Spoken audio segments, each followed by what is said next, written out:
Hello guys, hi, welcome to the next session. এই সেশনে আমরা তোমাদের যে হোম টাস্ক গুলো দিয়েছিলাম সেই হোম টাস্কের সমাধান কিভাবে করতে হয় সেগুলো তোমাদের শিখবে। যারা ওপেন ফোরামে দেখছো তাদের জন্য বলে রাখি, এগুলো একটা কোর্সে যা শেখানো হয়েছে তার একটা আউটকাম, অর্থাৎ আমরা সেখানে থিওরিজ প্রথমে বলেছি, তারপরে তার উদাহরণগুলো আমরা দেখিয়েছি কিভাবে সমাধান করতে হয়, এবং তারপরে এই টাস্কগুলো দেওয়া রয়েছে। তোমরা যদি প্রথমবার কেউ ওপেন ফোরামে দেখে থাকো তাহলে বলে দিই, ওই কোর্সটার জন্য অর্থাৎ কিভাবে করতে হয়, কিভাবে সমাধান হয় তার ডিটেলস আলোচনা আমরা কোর্সের মধ্যে করেছি। অর্থাৎ সমস্ত কিছু খুঁটিনাটি একদম সমস্ত কিছু তথ্য আমরা ওখানে দিয়েছি যা প্রয়োজন এইসব অঙ্কগুলো করার জন্য, এবং কোনো যাতে কমিউনিকেশন গ্যাপ না হয়, অর্থাৎ কোনো ইন্টার রিলেশন যাতে মিস না হয় তার জন্য আমরা পুরো তথ্যটাকে আগে দিয়ে তারপরে সেখানে আমরা শিখেছি কিভাবে সমাধান করতে হয়, এবং তারপরে অবশ্যই করে এই হোম টাস্ক গুলো তোমাদের জন্য দেওয়া ছিল। যারা নতুন দেখছো তারা নিচে ডেসক্রিপশন বক্সে একটা লিঙ্ক পেতে পারো তোমাদের কোর্সে, চাইলে তোমরা কোর্সে এনরোল করতে পারো। ঠিক আছে, চলো আমরা তাহলে একদম হোম টাস্কের যে প্রথম অংশ সেই অঙ্কে আমরা যাই। প্রথম অঙ্ক ছিল 0 ডিগ্রি সেন্টিগ্রেড উষ্ণতায় 95 সেন্টিমিটার চাপে কোন নির্দিষ্ট ভরের গ্যাসের আয়তন 1200 সিসি, কত চাপে ওই গ্যাসের আয়তন 0.1 গুণ হবে। ঠিক আছে, চলো আমরা দেখি। তাহলে বলা আছে কি, দেখো তাহলে এখানে কি বার করতে হবে, এখানে বার করতে হবে হচ্ছে কত চাপ, তাহলে চাপ আমাকে বার করতে হবে। এবার আমরা কি জানি, আমরা জানি আমরা এইসব অঙ্কগুলো কিভাবে সমাধান করতে হয় সেগুলো আমরা শিখেছি। তাহলে এখানে আমি জাস্ট ক্যালকুলেশনের উপরে বেশি জোর দেবো। P1 V1/T1 is equals to P2 V2/T2। যাদের একদম এইসব সংক্রান্ত বিষয় কখন অ্যাপ্লাই করতে হয় বা ডাউট রয়েছে তারা নিশ্চিতভাবে, যদি আমাদের স্টুডেন্ট হও তাহলে অবশ্যই আগের অংশের ভিডিওগুলো আগে ঠিক করে দেখে এসো গ্যাসের ধর্ম চ্যাপ্টারে, তারপরে এসব করতে এসো। হোম টাস্ক নিজে করো, তারপরে না হলে এখানে এসো, না হলে এগুলো দেখো না, আগে গিয়ে এটা করে আসো, তোমাদের উপকারে হবে, উপকারে লাগবে। আর যদি কেউ নতুন থাকো তাহলে অবশ্যই আমাদের কোর্স ঘুরে এসো বা এখান থেকে বোঝার চেষ্টা করো। চলো তাহলে আমরা কি জানলাম, P1 V1/T1 is equals to P2 V2/T2। তাহলে এখানে P1 মানে কত, চাপ 95 সেন্টিমিটার চাপ, ভালো কথা। আচ্ছা, V1 কত, আয়তন কত ছিল 1200 সিসি। T1 কত, তাপমাত্রা 0 ডিগ্রি সেন্টিগ্রেড মানে 273, তাই তো? আচ্ছা, বেশ। আর P2 কত, এখানে চাপ রয়েছে। আচ্ছা, এখানে P2 কত, চাপ বলা আছে বার করতে হবে আমাদের, তাহলে এটা আমাকে রাখতে হবে। ইনটু V2 আয়তন কত বলেছে, গ্যাসের আয়তন 0.1 গুণ হবে, অর্থাৎ আগে যা ছিল তার 0.1 গুণ, আমরা এভাবে লিখতে পারি। আচ্ছা বেশ। T2 কত, পরের বারের টেম্পারেচার কত, একই আছে, তাই তো, অর্থাৎ 273। ঠিক আছে, আমরা এই কম্বাইন্ড রুল ইয়েটা ব্যবহার করি, কম্বাইন্ড সূত্রটা ব্যবহার করি, যাতে করে আলাদা করে আমাদের চাপ স্থির না তাপমাত্রা স্থির মনে রাখতে হয় না। ঠিক আছে, তাহলে আমরা যদি এটা এই সূত্রটাও কাজে লাগাতাম, যে এখানে যেহেতু তাপমাত্রা স্থির রয়েছে সুতরাং P1 V1 is equals to P2 V2 হবে, তাহলেও হতো। চলো দেখা যাক তাহলে, অথবা এখান থেকে আমরা কি পাবো এটা দরকার হচ্ছে না।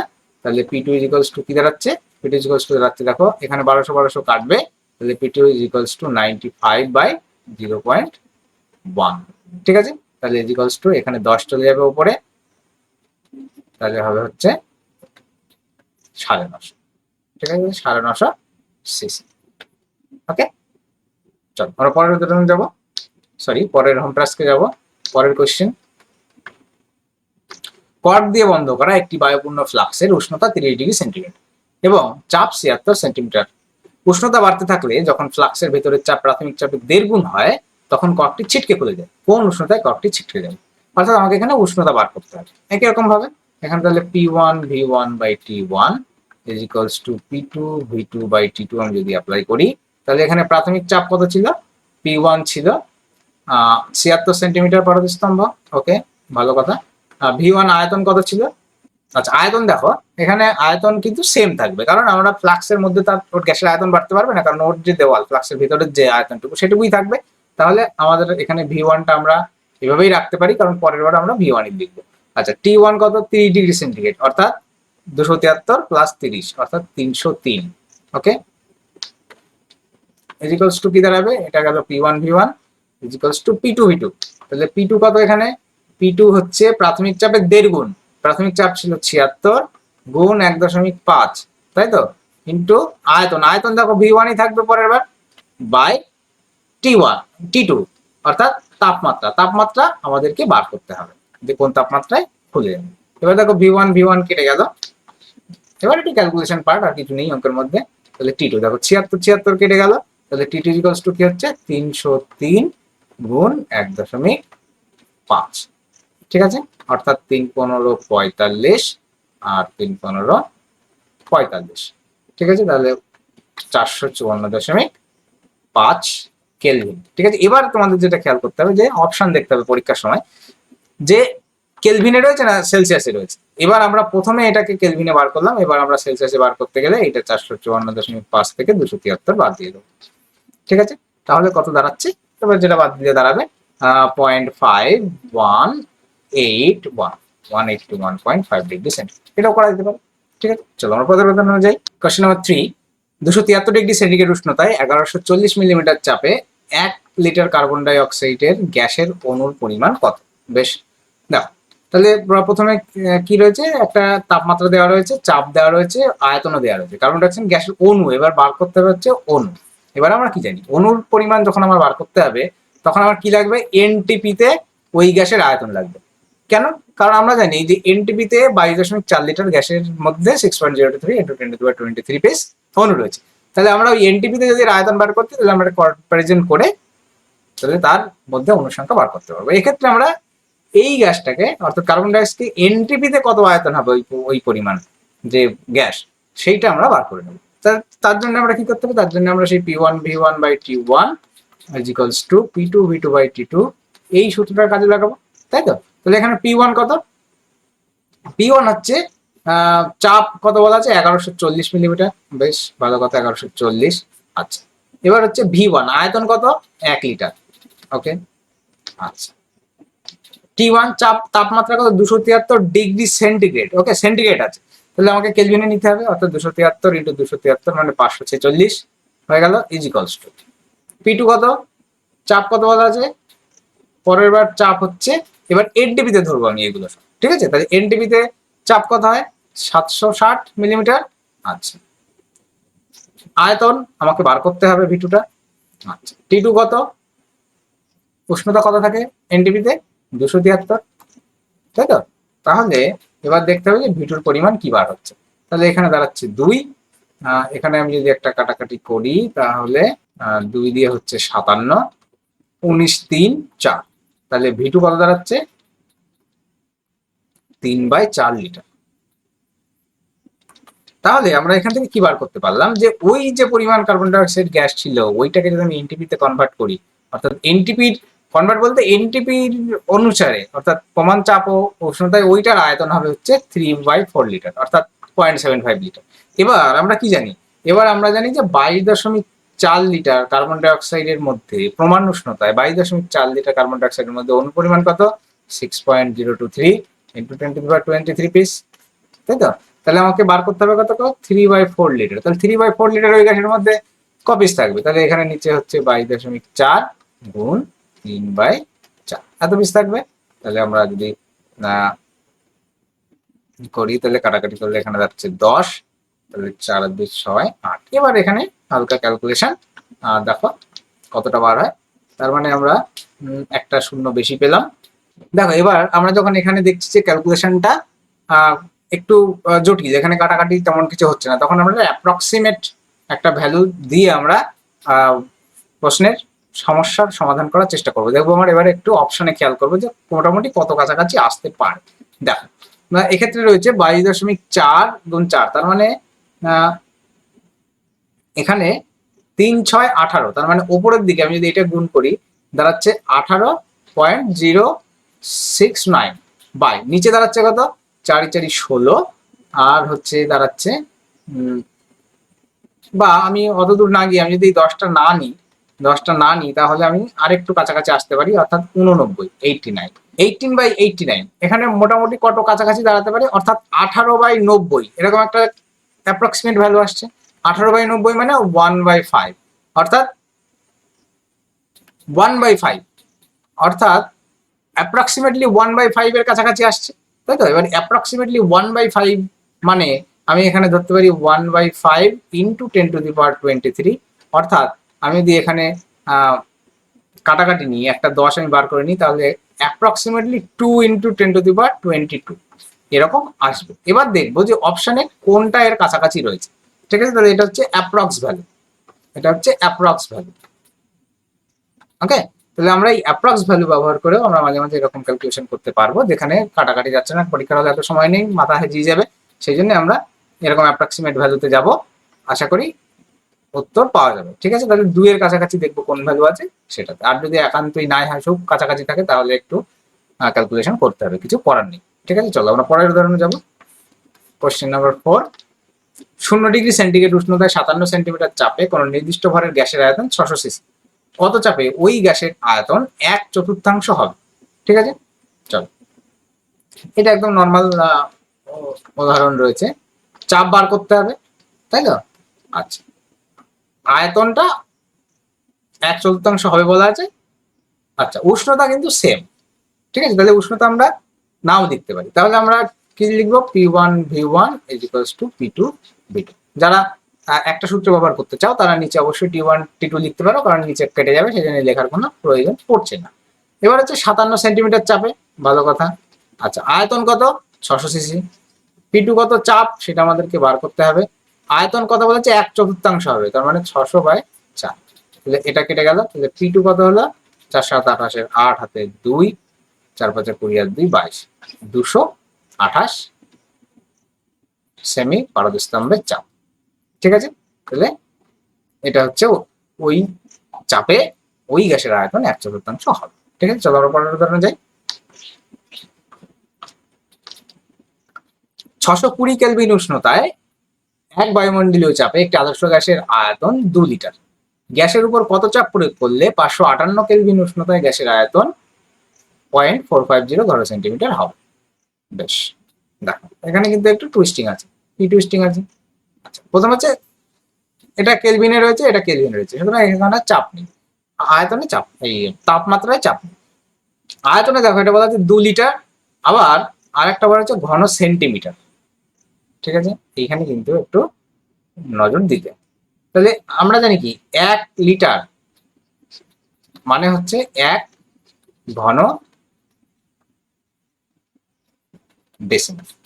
ঠিক আছে, এবার এখানে কি রয়েছে, সেন্টিমিটার। তাহলে আমরা এবার যখন কনভার্ট করব এইটাকে, কারণ দুটোতে এক হতে হবে আমাকে, ইউনিট। ঠিক আছে, ইউনিটটা এক করাটাই ব্যাপার। তাহলে 1 ঘন ডেসিমিটার মানে 2 লিটার, মানে তাহলে কত, 2 লিটার মানে 2 ঘন ডেসিলিটার। ঠিক আছে, 2 ঘন ডেসিমিটার। এবার আমাকে যেতে হবে কি, centimetre, kilometre, hectometre, decametre, metre, তারপরে ডেসিমিটার, তারপরে সেন্টিমিটার। তাহলে ডেসিমিটারের পরে সেন্টিমিটার যাওয়ার মানে আমি 10 দিয়ে গুণ করবো, কিন্তু যেহেতু ঘন তার মানে কত দিয়ে গুণ হবে, 10 কটা হবে 3টে, এত ঘন সেন্টিমিটার। ঠিক আছে, এই পরিমাণ আছে ওর আয়তন। এবার দুটো ইউনিট আমাদের ঠিক করা হয়ে গেছে, এবার আমরা যাব ক্যালকুলেশন। কি ছিল, একই রকম ভাবে P1 V1, তাহলে আমরা লিখছি না। এবার P1 মানে প্রাথমিক চাপ কত, 1 বায়ুমণ্ডলীয় চাপ বলা আছে, ভালো কথা, বেশ। এবার হচ্ছে V1 মানে আয়তন কত, আয়তন হচ্ছে 2000 ঘন সেন্টিমিটার বাই T1 কত, 620 কেলভিন। আচ্ছা, P2 কত, নেক্সট চাপ কত আমার বার করতে হবে। আচ্ছা, V2 কত, আয়তন হচ্ছে 0.450 বাই T2 কত, 558। ঠিক আছে, এবার একটু হালকা কাটাকাটি করলেই হয়ে যাবে, দেখা যাক। তুলে দিলাম, এটাও তুলে দিলাম, তাহলে নিচে আসছে 100। ওকে, তাহলে আমরা যদি 9 দিয়ে কাটি তাহলে এটা দাঁড়াচ্ছে 5, এটা দাঁড়াচ্ছে 6 9 54, 1 18 অর্থাৎ 62 গেল। আচ্ছা, এবার আমি এটা একটা শূন্য কেটে দিতে পারি এখানে। আচ্ছা, 62 কেটে গেল। 5 দিয়ে যদি কাটি তাহলে 40, আর এখানে একটা 100 আছে, তাহলে P2 দাঁড়াচ্ছে হচ্ছে 40, অর্থাৎ 4000 অ্যাটমসফেরিক প্রেশার। ঠিক আছে, অর্থাৎ 4000 বায়ুমণ্ডলীয় চাপে ওই গ্যাসের আয়তন 558 কেলভিন উষ্ণতায় 0.450 ঘন সেন্টিমিটার হয়। ঠিক আছে, তাহলে এখানে একটু খেয়াল রাখতে হবে যে 1 ঘন ডেসিমিটার মানে 1 লিটার। ওকে, চলো পরের উদাহরণে যাওয়া যাক। এনটিপিতে 0.56 লিটার অ্যামোনিয়ার মধ্যে নাইট্রোজেন পরমাণুর সংখ্যা এবং হাইড্রোজেন পরমাণুর সংখ্যা নির্ণয় করো। তাহলে এনটিপিতে normal temperature and pressure, 0.56 litre অ্যামোনিয়ার মধ্যে নাইট্রোজেন পরমাণুর সংখ্যা, হাইড্রোজেন পরমাণুর সংখ্যা নির্ণয় করতে হবে।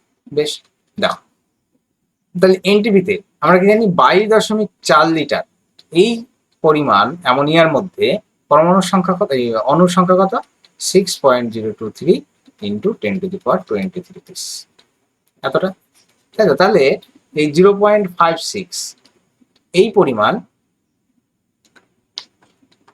অ্যামোনিয়ার মধ্যে প্রথমে দেখি অণু কটা আছে, ইন্টু 0.56, তাই তো? তাহলে আমি কাটাকাটি করলে কি দাঁড়াচ্ছে, তাহলে আমি যদি একটা উঠছে একটা উঠছে, অর্থাৎ নিচে দুটো জিরো আসবে, ওপরে একটা যাবে, অর্থাৎ আলটিমেটলি একটা জিরো থাকবে। এবার 56 দিয়ে কাটলে দাঁড়াচ্ছে হচ্ছে 4। ওকে, তাহলে আমি এরকম লিখতে পারি যে অর একটা শূন্য আমি এখান থেকে কাটতে পারছি, তাহলে আমরা এখানে লিখতে পারি 1 পয়েন্ট, অর্থাৎ আমি ভাগ করছি 4 দিয়ে ভাগ করছি, এটা এখানে একটা শূন্য কমিয়ে দেবো, ঠিক আছে?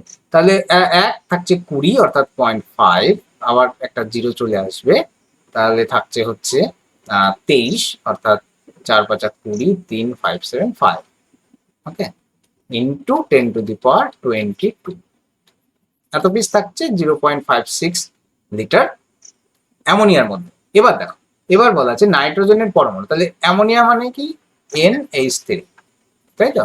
তাহলে এই যে NH3 এর মধ্যে নাইট্রোজেন কটা আছে, একটা, তাহলে নাইট্রোজেনের পরমাণুর সংখ্যা কত হবে, এটাই হবে, তাই তো? তাহলে এটাই হবে নাইট্রোজেনের পরমাণুর সংখ্যা। ওকে, 1.50575 ইন্টু 10⁻22। আর হচ্ছে হাইড্রোজেন পরমাণু কটা আছে, হাইড্রোজেনের এখানে কটা আছে, 3টে পরমাণু আছে, তাহলে মোট পরমাণুর সংখ্যা কত হবে, হাইড্রোজেনের হবে হচ্ছে, এর সঙ্গে আমি একটা 3 গুণ করব, তাহলে 1.5075 ইন্টু 10⁻22 ইন্টু 3, এতগুলো পরমাণু পাওয়া যাবে, ঠিক আছে? তাহলে এখানে গুণ করলে ডাইরেক্ট দাঁড়াচ্ছে 3 5 15, হাতে 1, 21 আর 1 22, 3 5 15 আর 2 17, তাই তো? আর 3 5 15, 5 হাতে 1, 2.51725 ইন্টু 10⁻22 পিস, ঠিক আছে? তাহলে এই কটা পাবো আমরা কিসের পরিমাণ, হচ্ছে হাইড্রোজেনের পরিমাণ, ঠিক আছে? ওকে, কিভাবে করতে হয় কি না করতে হয় সেটা তোমরা জানো নিশ্চয়ই, যারা কোর্সের মধ্যে আছো, অত ডিটেলস যাচ্ছি না। যদি ওখানে কোনো রকম গ্যাপ থাকে, কিছু বুঝতে না পারো, হয় ভিডিওটা আরেকবার দেখো, আশা করি বুঝতে পারবে। যদি না পারো, আমাদের যে ফোরাম রয়েছে তোমাদের জন্য, যেখানে তোমরা কোশ্চেন নির্দ্বিধায় জিজ্ঞাসা করতে পারো, আমরা আবার যেখানে বুঝতে না পারো সেই জায়গাটা ক্লিয়ার করে দিই, তাই তো? সেই জায়গাতেও তোমরা লিখতে পারো, বা যদি তোমাদের সমস্যা হয়ে থাকে আগের বার, যদি ভিডিওটা ঠিকঠাক না দেখে থাকো, অর্থাৎ আগের বারের যে ক্লাসগুলো সেটা ঠিকঠাক না দেখে থাকো, তাহলে আগে অবশ্যই ওই অংশটা দেখে এসো, ঠিক আছে? তারপরে এখানে এসো। চল আমরা পরের এক্সাম্পলে যাবো। কোশ্চেন নাম্বার 7, একটি বেলুনে 104 সেন্টিমিটার চাপে 0.8 লিটার বাতাস ভরা আছে। যদি উষ্ণতা সমান রেখে চাপ কমিয়ে 39 সেন্টিমিটার পারদে আনা হয়, তবে ওই বাতাসের আয়তন কত? তাহলে এখানে দেখো উষ্ণতা স্থির হয়েছে, তাহলে আমরা স্বাভাবিকভাবে এখানে P1 V1 equals to P2 V2 এই সূত্র কাজে লাগাতে পারি। আর তাহলে P1 অর্থাৎ প্রাথমিক চাপ কত ছিল, 104, V1 কত, 0.8 লিটার, P2 কত, 39 সেন্টিমিটার, V2 আমাদের বার করতে হবে। তাহলে এখান থেকে আমরা ক্যালকুলেট করলে V2 পেয়ে যাবো। তাহলে এখানে কাটাকাটি করলে কি দাঁড়াচ্ছে দেখো, 39 তার মানে 3 13 39, 8 13 104, তাহলে অতএব V2 ইকুয়ালস টু কত দাঁড়াচ্ছে, 8 ইন্টু 0.8/3, তাই তো? অর্থাৎ 64, মানে 6.4/3, অর্থাৎ অ্যাপ্রক্সিমেটলি 2 1 2.1, আবার 10 থেকে যাচ্ছে, তার মানে 3, 2.13 এত লিটার, ঠিক আছে? চলো, এমনি বেশি বোঝার কিছু নেই এটাতে। চলো নেক্সট যাবো আমরা। কোশ্চেন নাম্বার 8, 30 ডিগ্রি সেন্টিগ্রেড উষ্ণতায় কিছু পরিমাণ গ্যাসের আয়তন 808 ঘন সেন্টিমিটার, 140 ডিগ্রি ফারেনহাইট উষ্ণতায় ওই গ্যাসের আয়তন বার করতে হবে। তাহলে দেখো এখানে দেওয়া আছে 30 ডিগ্রি সেন্টিগ্রেড, আর দেওয়া রয়েছে তোমার 140 ডিগ্রি ফারেনহাইট। সুতরাং এই দুটোকে আগে আমার এক করতে হবে, অর্থাৎ আমাদের আলটিমেট টার্গেট কি থাকবে, টোটালটাকে কেলভিনে নিয়ে যাওয়া। সেই জন্য আমরা দুরকমভাবে করতে পারি, এটাকে তো আমরা ডাইরেক্ট কেলভিনে নিয়ে যেতেই পারি, আমরা এটাকেও কেলভিনে আমরা ফারেনহাইট থেকে একবারে কেলভিনে নিতে পারি, বা আমরা সেলসিয়াসে আসলেও তার সঙ্গে 273 যোগ করতে পারি। সুতরাং এই কনভার্সনটাকে ঠিক করে নিতে হবে। তা 30 ডিগ্রি সেন্টিগ্রেড মানে 273 যোগ করলে হয়ে যাচ্ছে। এবার এই 140 ডিগ্রি ফারেনহাইট এটাকে আমরা আগে প্রথমে কিসে নেব, আগে প্রথমে আমরা সেন্টিগ্রেডে নিয়ে তারপরে কেলভিনে নেব। তাহলে c/5 ইজিক্যালস টু f মাইনাস 32/9। এখানে f মানে হচ্ছে 140 বিয়োগ 32/9, তাহলে এখানে দাঁড়াচ্ছে হচ্ছে 108/9 অর্থাৎ হচ্ছে 12। তাহলে c কত দাঁড়ালো? c দাঁড়ালো হচ্ছে 60°C। ঠিক আছে, তাহলে এবার আমরা সূত্রে যাব P1V1/T1 ইজিক্যালস টু P2V2/T2। এখানে আমরা দেখতে পাচ্ছি টেম্পারেচারের যেমন উল্লেখ রয়েছে, সেখানে চাপের কোনো উল্লেখ নেই, সুতরাং আমরা চাপটা বাদ দিতে পারি। তাহলে V1/T1 ইজিক্যালস টু V2/T2। ঠিক আছে, তাহলে এখানে V1 কত আছে? আয়তন, প্রথমে আয়তন আছে 808 ঘন সেন্টিমিটার বাই T1 হচ্ছে তাপমাত্রা কত ছিল? তাপমাত্রা 30°, কিন্তু আমরা এখানে 30 লিখবো না, এখানে লিখবো 273 যোগ 30, তাই তো। আর এখানে বার করতে হবে আমার পরের আয়তনটা বার করতে হবে, পরের তাপমাত্রা আমরা দেখলাম 273 যোগ 60, এই হচ্ছে টোটাল ব্যাপার। ঠিক আছে, তো এখান থেকে আমরা ক্যালকুলেট করে আমরা V2-র মান বার করবো। তাহলে এখানে V2 হচ্ছে কত? আমরা এখানে দেখতে পাচ্ছি 808 বাই, আচ্ছা গুণ লিখি, 273 আর 60 হচ্ছে 333, আর নিচে দাঁড়াচ্ছে কত? 303। এবার আমরা একটা সিম্পলি কাটাকাটি করতে পারি। এখানে দেখো 111 দাঁড়াচ্ছে, এখানে 101 দাঁড়াচ্ছে, তাহলে এখানে কাটলে আমার দাঁড়াচ্ছে 8, অর্থাৎ 888 ঘন সেন্টিমিটার। ঠিক আছে, কারণ আমাদের কোশ্চেনে বলা ছিল ঘন সেন্টিমিটারে, তাহলে ওই গ্যাসের আয়তন হবে 888 ঘন সেন্টিমিটার। ঠিক আছে, চলো আমরা পরের কোশ্চেনে দেখি। কোশ্চেন নাম্বার 9 দেখবো এবার আমরা। 9 বলা হচ্ছে 36 গ্রাম জলে অণুর সংখ্যা কত? তাহলে আমরা কি জানি? অণুর সংখ্যা, অর্থাৎ অণুর সংখ্যা বার করতে গেলে আমাদের কি 1 গ্রাম অণু যে কোনো পরিমাণ গ্যাসের সমান সংখ্যক অণু বর্তমান রয়েছে, তাহলে 36 গ্রাম জল। এবার জলের আণবিক ওজন বার করতে হবে, অর্থাৎ 1 গ্রাম অণু জলের ওজন কত সেটা আমাদেরকে জানতে হবে। তাহলে আমরা 36 গ্রামে কতটা থাকবে, কারণ 1 গ্রাম অণু জলের মধ্যে থাকবে 6.03 × 10⁻23টা অণু, অর্থাৎ অ্যাভোগাড্রো সংখ্যা। তাহলে H2O এর তাহলে আণবিক সংখ্যা কত? 16 আর 2, তাহলে কত দাঁড়ালো? 18, তাই তো। তাহলে আণবিক সংখ্যা হলো 18। এবার তাহলে আমরা এই 18 আণবিক সংখ্যার মধ্যে বুঝতে পারছি, তাহলে 18 গ্রাম জলে অণুর সংখ্যা কত? 6.023 × 10⁻23, এতটি, তাই তো। তাহলে রয়েছে কত? 36 গ্রাম, তাহলে অবভিয়াসলি ডাবল হবে, তাহলে 12.046 × 10⁻23, এতগুলো। ঠিক আছে, তাহলে আমাকে নিশ্চিতভাবে এখানে জানতে হবে যে জলের মানে 1 গ্রাম অণু জলের ওয়েটটা কত। ঠিক আছে, তাহলে আমরা এই বিষয়ে কোর্সে ডিটেলসে আলোচনা করেছি, তোমরা নিশ্চিতভাবে ওই থিওরির পার্টটা ভালো করে দেখেছো আশা করি। যদি না দেখে থাকো অবশ্যই আগে থিওরি পার্ট দেখো, তারপরে এইগুলো করতে এসো, না হলে করতে এসো না, তাহলে অর্ধেক অর্ধেক কাজ হবে, টোটাল কমপ্লিট হবে না। একবার সিকোয়েন্সিয়ালি দেখতে থাকো, আশা করি কোনো প্রশ্নের উত্তর তোমাদের আর ভুল হবে না, তোমরা একা একাই যে কোনো ধরনের কোশ্চেন তোমরা সলভ করতে পারবে। মানে এত ভেরিয়েশন যতগুলো আসতে পারে সবটাই আমরা একে একে তোমাদেরকে দিয়েছি, এবং সব ভেরিয়েশন নিয়ে আমরা প্র্যাকটিস করছি, আলাদা করে কিছু আসার নেই। ঠিক আছে, চলো পরের কোশ্চেন যাবো। Question number 10। 0°C তাপমাত্রা এবং 10 বায়ুমণ্ডল চাপে 20 লিটার বাতাসের আয়তন প্রমাণ চাপ ও তাপমাত্রায় কত হবে? এখানে হঠাৎ কনফিউজিং হয়ে যেতে পারে, বাবা সবগুলো দেওয়া রয়েছে কি বার করতে হবে, কিন্তু এখানে বলা আছে প্রমাণ চাপ ও তাপমাত্রা। তাহলে তার আগে আমাদেরকে প্রমাণ চাপ ও তাপমাত্রা জানতে হবে। আমরা থিওরি পার্টে নিশ্চয়ই তোমরা আবারও বারবার বলছি, থিওরি পার্টটা খুব গুরুত্বপূর্ণ, কারণ থিওরি পার্টে আমরা যা যা আসতে পারে কোশ্চেনে, অর্থাৎ পরীক্ষায় অঙ্ক দিলে যে যে জিনিসগুলো জানার প্রয়োজন হবে সেইগুলো আমরা একটা জিস্ট করে তোমাদেরকে প্রথমে থিওরিতে বলেছি, তোমরা ওই পার্টটা দেখো। আর যারা এন্ডল মেম্বার নাও তারা অবশ্যই এন্ডল করে নাও, কারণ এগুলো তাহলে বুঝতে আর অনেক সুবিধা। চল, তাহলে 0°C তাপমাত্রা, 10 বায়ুমণ্ডল চাপ, 20 লিটার বাতাস। বেশ, তাহলে আমরা P1 V1 T1 পেয়ে গেলাম। এবার P2 V2 T2-তে কি আসছে? আমাদের আয়তন বার করতে হবে, সুতরাং V2 পাওয়ার কোনো ব্যাপার নেই। এবার প্রমাণ চাপ ও তাপমাত্রা, প্রমাণ চাপ ও তাপমাত্রা কত জানি আমরা। তাহলে চলো, P1 কত ছিল? 0°C, সরি P1 হচ্ছে 10 বায়ুমণ্ডলীয় চাপ। আচ্ছা, P1 V1, তাহলে V1 অর্থাৎ আয়তন কত? 20 লিটার বাই T1, T1 কত? 273, তাই তো, এত কেলভিন ইজিক্যালস টু 0-র বদলে 273 বসালাম। কেন 273ও বসাতে হবে? নিশ্চিতভাবে সবটাই আলোচনা তোমরা থিওরি পার্টে দেখেছো, আমি বারবার বলছি থিওরি পার্টটা গুরুত্বপূর্ণ খুব। আচ্ছা, এবার হচ্ছে প্রমাণ বায়ুমণ্ডলীয় চাপ। তাহলে প্রমাণ বায়ুমণ্ডলীয় চাপে আমরা যদি P2 বলি, তাহলে প্রমাণ বায়ুমণ্ডলীয় চাপ কত? 1 বায়ুমণ্ডলীয় চাপ ইন্টু আয়তন কত আমাদের বার করতে হবে। এই V2টা আমাদের ডিটারমিন করতে হবে। আর হচ্ছে তাপমাত্রা, তাহলে প্রমাণ তাপমাত্রা কত, প্রমাণ তাপমাত্রা 273 কেলভিন, তাহলে এটা কেটে গেল, তাহলে অর V2 কত দাঁড়ালো 200 লিটার। তাহলে প্রমাণ চাপ ও তাপমাত্রায় ওই পরিমাণ যে বাতাস তার আয়তন দাঁড়াবে 200 লিটার। ঠিক আছে, আই থিঙ্ক ইটস ক্লিয়ার। চলো আমরা পরের কোশ্চেন যাই। কোশ্চেন নাম্বার 10, নির্দিষ্ট ভর বিশিষ্ট কোনো গ্যাসকে নির্দিষ্ট চাপে 0 ডিগ্রি সেন্টিগ্রেড হতে 40 ডিগ্রি সেন্টিগ্রেডে উত্তপ্ত করা হবে। গ্যাসটি 0 ডিগ্রি সেন্টিগ্রেড এবং 40 ডিগ্রি সেন্টিগ্রেডে আয়তনের অনুপাত বার করতে হবে। দেখো এখানে নির্দিষ্ট চাপ বলা রয়েছে, সুতরাং চাপ আমরা ব্যবহার নাও করতে পারি। সুতরাং আমরা অ্যাকচুয়ালি কি করতে পারি, আমরা যে সূত্রটা রয়েছে P1 V1/2 দেখবো, যেটা নির্দিষ্ট সেটা আমরা না লিখলেও চলবে, কারণ কাটাকাটি হয়ে যাবে একই যখন থাকবে। তাহলে P1 বাদ দিয়ে লিখি আমরা, তাহলে V1, তাহলে প্রথমে আয়তন কত ছিল, প্রথমে আয়তন আমরা জানি না, এদের অনুপাত বার করতে হবে, বাই T1 কত, T1 হচ্ছে 273, কারণ কত বলা আছে 0 ডিগ্রি সেন্টিগ্রেড। আচ্ছা, এবার V2, তাহলে তাপমাত্রা কত 40 ডিগ্রি সেন্টিগ্রেড, 40 মানে কত 273 যোগ 40, তাহলে দাঁড়ালো হচ্ছে 313।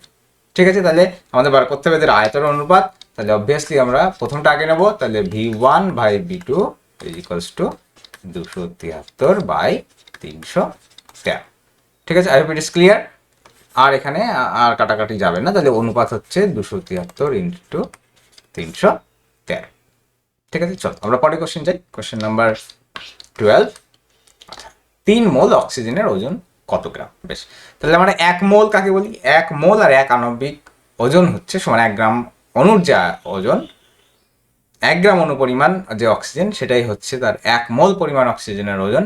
তাহলে 1 মোল অক্সিজেন O2, তাহলে অক্সিজেনের ওজন কত 16, আণবিক ওজন কত 16, তার মানে 1 গ্রাম অর্থাৎ 1 মোল অক্সিজেনের ওজন হলো 16 গ্রাম। ঠিক আছে, তাহলে 1 গ্রাম অণু বা 16 গ্রাম অক্সিজেনকে আমরা কি বলবো 1 মোল। তাহলে এখানে বলা হচ্ছে 3 মোল, তাহলে 3 মোল মানে কত, 3 মোল মানে হচ্ছে অবভিয়াসলি আর করা লাগবে না, শুধুমাত্র এখানে ইনফরমেশনের ব্যাপার, আমরা সেই জন্য আমি বারবার বলছি থিওরি পার্টটা বারবার দেখতে বলছি। তাহলে এখানে হবে 48 গ্রাম। ঠিক আছে, তাহলে 3 মোল অক্সিজেনের ওজন হচ্ছে 48 গ্রাম। ওকে, থিওরি পার্ট না দেখলে বা না জানলে এগুলো অস্পষ্ট লাগবে, জানলে পরে খুব সোজা লাগবে। চলো পরের কোশ্চেন যাবো, কোশ্চেন নাম্বার 13। আচ্ছা, এই কোশ্চেনে বলা আছে কোনো নির্দিষ্ট উষ্ণতায় 1200 ml পারদস্তম্ভের চাপে কোনো নির্দিষ্ট পরিমাণ গ্যাসের আয়তন 150 ঘন সেন্টিমিটার। বেশ ভালো কথা।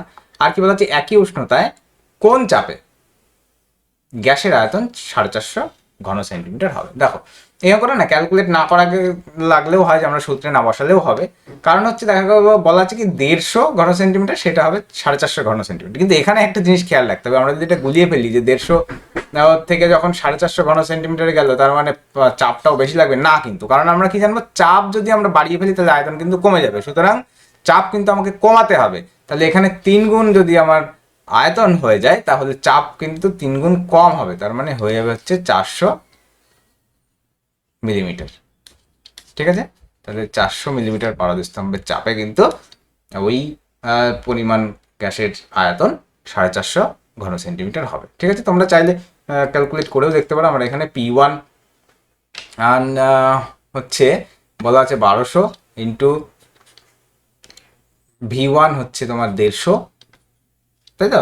এখানে আমাদের নির্দিষ্ট উষ্ণতা বলা যাচ্ছে, সুতরাং টেম্পারেচার আলাদা করে হবে না, ইজ ইকুয়ালস টু P2 আমাকে বার করতে হবে ইন্টু V2 হচ্ছে 450, দেখো একই রকম আসবে, তাহলে কাটলে হবে 400। কিন্তু এটা আমরা না করেও করতে পারি, কিন্তু খেয়াল রাখতে হবে যেন গুলিয়ে না যায়, অর্থাৎ চাপ বাড়ালে আয়তন কমছে না আয়তন বাড়ালে চাপ কমছে, এই ব্যাপারটা কিন্তু খেয়াল রাখতে হবে। ঠিক আছে, চলো পরের কোশ্চেন যাবো, কোশ্চেন নাম্বার 14।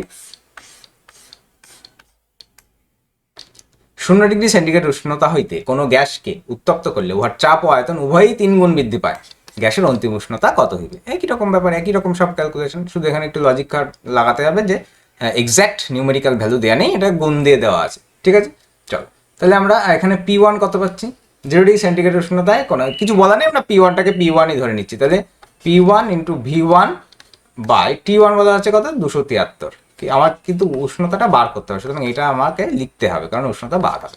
এবার হচ্ছে উভয়ই 3 গুণ বৃদ্ধি পেল, তাহলে উভয় বৃদ্ধি পেয়ে কত হলো 3 গুণ বৃদ্ধি পেল, 3 গুণ কিন্তু কি হয়েছে বৃদ্ধি পেয়েছে। ঠিক আছে, এই জায়গাটা কিন্তু একটু খেয়াল রাখতে হবে, কারণ আমরা বৃদ্ধি পাওয়া আর 3 গুণ হওয়ার মধ্যে কিন্তু ডিফারেন্সটা খেয়াল রাখতে হবে, নাহলে কিন্তু উত্তর গোলমাল হয়ে যাবে। তাহলে বৃদ্ধি পেলে কত হবে, তাহলে 4p1 হবে আর 4p1 আর 4v1 বাই আমাদের এই উষ্ণতাটা বার করতে হবে হচ্ছে ধরো v2, এই উষ্ণতা t2, এই উষ্ণতাটা আমাদেরকে বার করতে হবে কত হবে। তাহলে p1 v1 কেটে গেল, তাহলে 16 দিয়ে গুণ করতে হবে ওটাকে, তাহলে t2 ইজিক্যালস টু কত হবে 273 ইন্টু 60। ওকে, তাহলে এটা খেয়াল রাখতে হবে, গুণ বৃদ্ধি পেলো আর 3 গুণ হলো এর মধ্যে কিন্তু পার্থক্য থাকতে পারে না, নিশ্চিতভাবে আছে। তোমরা উত্তর করার সময় কিন্তু খেয়াল রাখবে, কারণ 9 দ্বিগুণ করলে যা উত্তর আসবে সেটাও থাকবে অপশানে, এবং 16 দ্বিগুণ করলে যা হবে সেটাও অপশানে উত্তর থাকবে। ঠিক আছে, সুতরাং সেখানে আমাদেরকে ঠিকঠাক করে উত্তর দিতে হবে। তাহলে 348 হাতে থাকছে 4, 16 গুণ 7 কত হচ্ছে, 16 গুণ 7 হচ্ছে 112, আর 4 116 6 হাতে 1 32 আর 1 33, তাহলে 3368 ডিগ্রি ডিগ্রি এত কেলভিন। ওকে, এত কেলভিন। তাহলে আমার সেন্টিগ্রেডে বার যদি অপশানে থাকে যে সেন্টিগ্রেড স্কেলে থাকে, তাহলে আমরা কি করবো, এখান থেকে 3368 থেকে আবার 273 আমরা বাদ দিয়ে দেবো। ঠিক আছে, যদি এখানে অপশান আমাদেরকে খেয়াল করতে হবে, যদি অপশানে কেলভিন থাকে তাহলে 3368, আর যদি সেন্টিগ্রেডে থাকে তাহলে এটা মাইনাস করে আমাদেরকে লিখতে হবে। তাহলে বিয়োগ আমরা যদি করি তাহলে দাঁড়াচ্ছে তোমার 5, আর 7 আর 9 16, 3 0, তাহলে 3095 ডিগ্রি সেন্টিগ্রেড। ওকে, এটাও আমরা খেয়াল রাখছি। চল পরের কোশ্চেন যাবো। 112 গ্রাম নাইট্রোজেন কত গ্রাম অণু? একই রকমের কোশ্চেন আগেরটার অক্সিজেনের মতো। সুতরাং 112 গ্রাম নাইট্রোজেন, আমরা গ্রাম অণু 1 গ্রাম অণু মানে কত গ্রাম সেটা জানবো। তাহলে নাইট্রোজেনের পারমাণবিক ভর কত 14, তাহলে আণবিক কত হবে, যেহেতু দুটো আছে তাহলে হবে ইন্টু 2, তার মানে হচ্ছে 28, তাই তো। তার মানে 28 গ্রাম নাইট্রোজেন হচ্ছে 1 গ্রাম অণু, 1 গ্রাম অণু। তাহলে 1 গ্রাম অণু মানে 28 গ্রাম, তাহলে 112 মানে কত, এটা 4 গুণ, তাই তো। তাহলে 4 গ্রাম অণু, ব্যাস। তাহলে এখানে আলাদা কিছু নেই, শুধুমাত্র একটা ইনফরমেশন তোমাদেরকে মাথায় রাখতে হবে, সেটা হচ্ছে নাইট্রোজেনের আণবিক ওজন হচ্ছে 28, আর কিচ্ছু না। ঠিক আছে, বাকিটা এই সাধারণ ক্যালকুলেশন, কারোরই সমস্যা হবে না। চলো পরের কোশ্চেন যাবো, কোশ্চেন নাম্বার 16। স্থির উষ্ণতায় 800 ml চাপে 500 সিসি কার্বন ডাইঅক্সাইডের আয়তন 400 সিসি হবে কত চাপে? চাপ বার করতে হবে, একই রকম ভাবে P1 V1 এ চলে আসবে। তাহলে P1 হচ্ছে প্রেশার কত 400 না 800, এটা 800, তাহলে 800 ml চাপ, V1 500 সিসি, স্থির উষ্ণতা, তাহলে আমরা স্থির উষ্ণতাটা লিখবো না। P2 কত বার করতে হবে, আচ্ছা, আর V2 হচ্ছে 400, ব্যাস। তাহলে এটা কেটে গেল 2, অর্থাৎ P2 ইকুয়ালস টু 1000 ml। ঠিক আছে, তাহলে 1000 ml চাপে কার্বন ডাইঅক্সাইড যেটুকু ছিল, আয়তন ছিল যার 500 সিসি, তার আয়তন 400 সিসি হয়ে যাবে। ঠিক আছে, চল পরের কোশ্চেন যাবো, কোশ্চেন নাম্বার 17। 0 ডিগ্রি সেন্টিগ্রেড উষ্ণতা থেকে কোনো গ্যাসকে উত্তপ্ত করার ফলে স্থির চাপে ওর আয়তন 5 গুণ হলো, গ্যাসের অন্তিম উষ্ণতা কত হবে? একই রকম ভাবে এটা আমরা এখন যদি চাই আগের অঙ্কটা করার পরে নিশ্চিতভাবে এটা আমরা আর আলাদা করে আবার সূত্রে ফেলবো না, কারণ আমরা একরকম ভাবে করতে পারি। গ্যাসের অন্তিম উষ্ণতা আছে কত 5 গুণ, উহার আয়তন 5 গুণ হয়ে গেছে, কিন্তু কি আছে না স্থির চাপ স্থির হয়েছে, তার মানে যদি উষ্ণতা হয়, যদি আয়তনটা বেড়ে যায় অবভিয়াসলি উষ্ণতাটাও বেড়ে গেছে, তাই তো। তাহলে উত্তর হবে 273 ইন্টু 5। ঠিক আছে, তাহলে হবে 3 5 15, হাতে 1, 25 36, 3 10 আর 3 13, 1365 কেলভিন, বা এখান থেকে আমি 273 বাদ দিয়ে আমি এইভাবে একেবারে লিখতে পারি 2 9 1 1192 ডিগ্রি সেন্টিগ্রেড। ঠিক আছে, সমস্যা মনে হচ্ছে? চলো তাহলে একবার লিখেই দেখা যাক। স্থির চাপ রয়েছে, স্থির চাপটা আমরা লিখবো না, আয়তন আমরা জানি না, V1 ধরে নিয়েছি, উষ্ণতা ছিল 273 কেলভিন, ইকুয়ালস টু V2 5 হয়েছে, তাহলে 5V1 বাই উষ্ণতা হচ্ছে T2, তাহলে অবভিয়াসলি এটা কেটে গিয়ে এই 5 দিয়ে গুণ হবে। সুতরাং সেই জন্য আমরা এত বড় আর ক্যালকুলেশনে আর যাবো না, একবারে ডাইরেক্ট 5 গুণ করে দিলেই হয়ে যাবে, কিন্তু সেটা 273 এর সঙ্গে।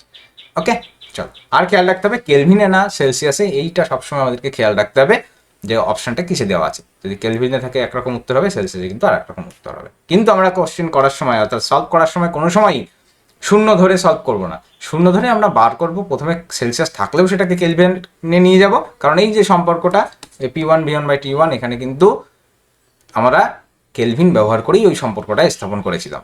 ঠিক আছে, থিওরি পার্টে বিশদে আলোচনা হয়েছে। ওকে, আর এটা এখন আর ডিটেলস বলছি না, যদি প্রয়োজন থাকে এই অংশটা দেখে নাও। চল,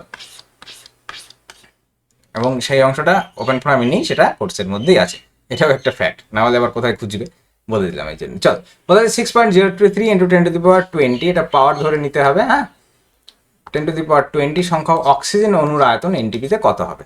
বেশ, দেখো এনটিপিতে, তাহলে এনটিপিতে অর্থাৎ নর্মাল টেম্পারেচার অ্যান্ড প্রেশারে আমরা কি জানি যে 1 গ্রাম অণু অর্থাৎ 6.023 ইন্টু 10⁻23, এতগুলি অক্সিজেন অণুর আয়তন কত হবে? 22.4 লিটার, 22.4 লিটার, তাই তো? তাহলে এই যে 22.4 লিটার, লিটারকে আমরা যদি মিলিলিটারে যাই তাহলে কি হবে? 1 হাতের দিয়ে গুণ হবে, গুলিয়ে যায় 1 লিটার, এই অর্ধেক কত? 500 ml। আমরা তাহলে এখানে দাঁড়াবে কি? তো 22,400, তাহলে এত ml। ঠিক আছে, আচ্ছা, তাহলে আমার বার করতে হবে কত? 6.023 ইন্টু 10⁻20, এতটা। তাহলে এখানে কটা কম হয়ে গেছে? 1000, তাই তো? তাহলে 1000টা কম, তাহলে নিশ্চিতভাবে এর আয়তনও 1000 দিয়ে ভাগ হয়ে যাবে, কারণ আমি 1000 দিয়ে, অ্যাকচুয়ালি আমরা কি যদি নিচে লিখতাম 6.023 10⁻23, ওপরে লিখতাম 6.023 10⁻20, তাহলে এখানে কাটাকাটি হয় 10⁻3 থেকে যেত, অর্থাৎ 1000 দিয়ে পার্টিকুলারলি আমাকে এইটা ভাগ করতে হবে। তাহলে আমরা কি ছিলাম কত? 22,400 ml। তাহলে আমরা যদি ml থেকে আমরা ভাগে যাই, লিটার থেকে না গিয়ে, তাহলে আমরা আমাদের কত দাঁড়াবে? দুটো শূন্য কেটে যাবে এখান থেকে, তাহলে দাঁড়াবে 22.4 ml। ঠিক আছে, তাহলে 22.4 মিলিলিটার। ওকে, তাহলে এটা আমাদের খেয়াল থাকবে নিশ্চিতভাবে। চলো পরের কোশ্চেন যাবো, কোশ্চেন নাম্বার 19। 80°C উষ্ণতায় 368 মিলিমিটার চাপে নির্দিষ্ট ভরের হাইড্রোজেন গ্যাসের আয়তন 600 ঘন সেন্টিমিটার হলে 80°C উষ্ণতায় 184 মিলিমিটার চাপে ওই গ্যাসের আয়তন কত হবে? বেশ, আমরা কিছু করার আগে প্রথমে একটুখানি অ্যানালিসিস করে নেবো। দেখো এখানে বলা হচ্ছে 80°, আবার এখানে 80°, সুতরাং এখানে তাপের কোনো ফ্যাক্টর নেই, তাহলে আমার তাপ বাদ দিয়েই করব। আমরা বাকিটা করব প্রেশার এবং ভলিউম দিয়ে। তাহলে এখানে প্রেশার রয়েছে 368 প্রথম ক্ষেত্রে, তাহলে 368 ইন্টু V1 কত? আয়তন হচ্ছে 600 ঘন সেন্টিমিটার, ব্যাস, ইজ ইকালস টু পরের বার চাপ কত? 184 মিলিলিটার চাপ, আমাদের বার করতে হবে আয়তন অর্থাৎ V2 কত। ওকে, তাহলে এখানে আমি যদি কাটাকাটি করি, অবভিয়াসলি এটা, হ্যাঁ এটা 2 যাবে, তাহলে V2 হচ্ছে 1200। ঠিক আছে, তাহলে ওই গ্যাসের আয়তন হবে 1200। কি দেওয়া আছে দেখো, সবসময় খেয়াল রাখতে হবে, আয়তনটা দেওয়া আছে সেন্টিমিটার, তাহলে 1200 ঘন সেন্টিমিটার। ঠিক আছে, তাহলে এটা হয়ে গেল আমাদের উত্তর। ওকে, তাহলে 1200 ঘন সেন্টিমিটার হবে ওই গ্যাসের আয়তন। ঠিক আছে, ব্যাস। চলো, সবসময় ইউনিট খেয়াল করবে, অপশানে কিন্তু সেন্টিমিটার দিয়ে নাও থাকতে পারে, যদি সেন্টিমিটার দিয়ে না থাকে সেক্ষেত্রেও কিন্তু খেয়াল করতে হবে যে অপশানে কী রয়েছে। চলো পরের কোশ্চেনে যাবো, কোশ্চেন নাম্বার 20। -3°C উষ্ণতায় 760 মিলিমিটার চাপে একটি গ্যাসের আয়তন 1500 সিসি, কোন উষ্ণতায় গ্যাসের আয়তন 1200 সিসি হবে? ব্যাস, একদম বেসিক অঙ্ক, এটাও ভুল হওয়ার কথা নেই। তাহলে দেওয়া আছে -3, এটা একটু খেয়াল রাখবো। তাহলে প্রথম ক্ষেত্রে চাপ কত? 760 মিলিমিটার চাপ। V1 আয়তন কত? আয়তন হচ্ছে 1500 সিসি। T1 কত? 270, কারণ 273 থেকে মাইনাস যাবে, তাহলে 270 একবারে লিখলাম, ইজ ইকালস টু P2 কত? বলা নেই, তার মানে ওই সেম, অর্থাৎ এটা আমি লিখে ভুল করলাম, না লেখাই উচিত ছিল, কারণ যেহেতু বলা নেই অর্থাৎ সেমই থাকবে, ইজ ইকালস টু V2 কত? 1200, আর T2 আমাদেরকে বার করতে হবে কোন উষ্ণতা। ব্যাস, এবার একটু শুধু কাটাকাটি, আর কিচ্ছু নেই অঙ্কর মধ্যে। ব্যাস, এটা তাহলে আমি 3 দিয়ে কাটতে পারি 4, এখানে আমি 5 দিতে পারি, 5 দিয়ে এটা কাটলে 5 4 54, অর্থাৎ T2 ইজ ইকালস টু 16, অর্থাৎ 216, তাহলে 216 কেলভিন। ওকে, খেয়াল রাখতে হবে কিন্তু, অবভিয়াসলি সবসময় বারবার বলছি ইউনিটটা কিন্তু খুব গুরুত্বপূর্ণ, ইউনিটটা খেয়াল রাখবো। 216 কেলভিন, বা আমি যদি তোমার ইয়েতে করি, আমি যদি সেলসিয়াসে করি, তাহলে এখান থেকে -273 হবে, তাহলে কিন্তু উত্তর হয়ে যাবে কিন্তু মাইনাসে। তাহলে মাইনাস কত হবে? -57°C। ঠিক আছে, এটাও কিন্তু আমাদেরকে খেয়াল রাখতে হবে। চলো, তাহলে ইউনিট সবসময় খেয়াল রাখবো, আর এইভাবেই আমরা সমাধানগুলো করব। ওকে, যারা ওপেন ফোরামে দেখলে তাদের জন্য বলি, আমাদের এই ডিটেলস আলোচনা অর্থাৎ কিভাবে কি হলো ব্যাখ্যা সমেত, প্রথমে থিওরি, তারপরে এই অঙ্কগুলো কিভাবে করতে হয় তার একটা ডেমো অলরেডি দেওয়া রয়েছে। তারপরে এই অংশ, এখানে হয়তো সব ইনফরমেশন আমি বললাম না, যেগুলো প্রয়োজন সেগুলো টোটালটা ভাঙলাম না বা ভেঙে বললাম না, কারণ ওইগুলো আমাদের কোর্সের মধ্যে টোটালটা ভাঙা রয়েছে। তোমরা চাইলে যারা আমাদের কোর্সে এখন এনরোল করনি তারা কোর্সে এনরোল করতে পারো। ডেসক্রিপশন বক্সে লিঙ্ক দেওয়া আছে, প্রথমেই দেখবে লিঙ্ক দেওয়া রয়েছে কোর্সের। ওকে, ভৌতবিজ্ঞানের অঙ্কের course, physical science math course. Okay, যে কোনো পরীক্ষার জন্য এটা গুরুত্বপূর্ণ হতে পারে, যেখানে আমাদের সায়েন্সের অঙ্ক আসবে, বিশেষ করে railway group D, railway NTPC অর্থাৎ রেলওয়ের যে কোশ্চেনগুলো, যে পরীক্ষাগুলোতে, রেলওয়ের যে পরীক্ষাগুলোতে এখন সায়েন্সের অঙ্ক আসছে সেই পরীক্ষাগুলোর জন্য খুবই উপকারী হবে। ঠিক আছে, তাহলে পরের ক্লাসে আবার নতুন টপিকে, যাদের এখনও কমপ্লিট হয়নি অর্থাৎ টপিকগুলো পরপর চলছে, আর একটা টপিক নিয়ে সামনের ভিডিও তোমরা দেখতে থাকো। তো নিশ্চিতভাবে কোর্সের মধ্যে যারা রয়েছে তারা পরের অংশে তোমরা পরের মডিউলে চলে যাও। ওকে, আর যারা এনরোল করতে চাইছো না তারা আমাদের পরবর্তী ভিডিও যেদিন আপলোড হবে সেদিন দেখতে পারো যে কিভাবে সমাধানগুলো হয়। ওকে, তাহলে পরের দিন আবার দেখা হচ্ছে। ভালো থেকো সবাই, টাটা।